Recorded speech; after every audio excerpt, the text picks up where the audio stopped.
ke dalam kelompok upper mid income country setelah terpuruk di era COVID-19 menjadi bukti bahwa bangsa kita adalah bangsa yang berjuang. Tentu kita tidak boleh begitu saja bangga dan lalai untuk terus menantang diri menjadi lebih baik. Periode bonus demografi yang tengah bangsa Indonesia hadapi terjadi hanya satu kali dalam peradaban sebuah negara. Kita harus bisa memanfaatkan peluang ini sebagai momentum Indonesia lolos menjadi negara berpendapatan tinggi serta mencapai visi Indonesia Emas 2045. Dan untuk mencapai ini, dimulai tahun 2025 juga membuka di 2026 mendatang, pertumbuhan ekonomi harus berada di kisaran 6% hingga 7% secara berkelanjutan.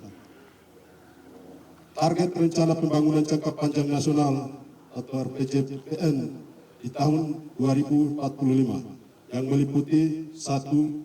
Pendapatan per kapita secara setara negara maju, 2. Kemiskinan menuju 0% dan ketimpangan berkurang, 3. Kepemimpinan dan pengaruh dunia internasional meningkat, 4.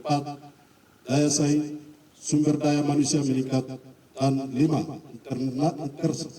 Intensitas gas rumah kaca menurun menuju net zero emission, 0 emisi GRK. Semuanya menjadi arah fokus kita bersama, bukan hanya bidang kesehatan tapi juga sektor lain. Hadirin sekalian, syarat utama kita bisa mencapai target di 2045 tepat 100 tahun usia bangsa kita adalah manusia Indonesia yang sehat dan cerdas. Hal ini tidak akan bisa tercapai tanpa gandeng tangan dari semua pemangku kepentingan. Karenanya, tema Hari Kesehatan Nasional ke-61 tahun 2025 yaitu generasi sehat, masa depan hebat, mutlak harus menjadi semangat kita semua. Pasca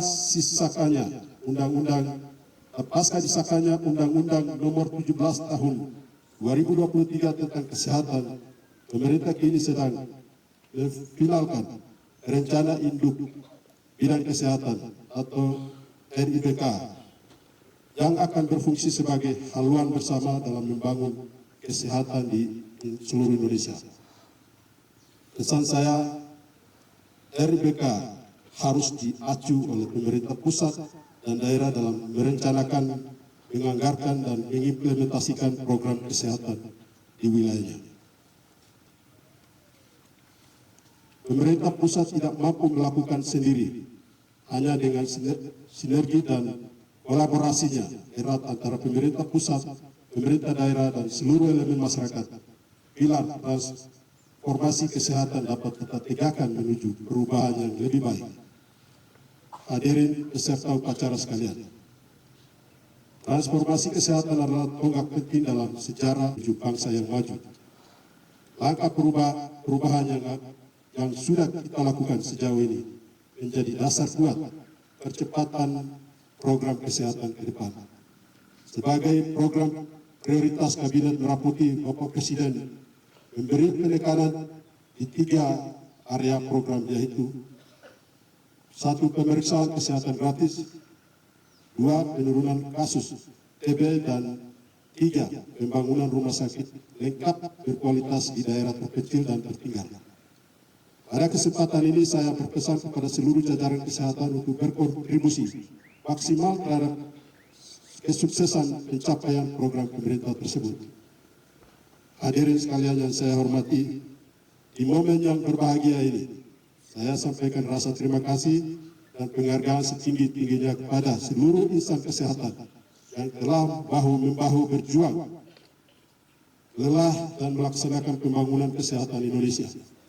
Tenaga medis, tenaga kesehatan, swasta, media, profesional, akademisi, seluruh pegawai dan pejabat pemerintah di pusat dan daerah, serta tak lupa para kader kesehatan, saya ucapkan terima kasih.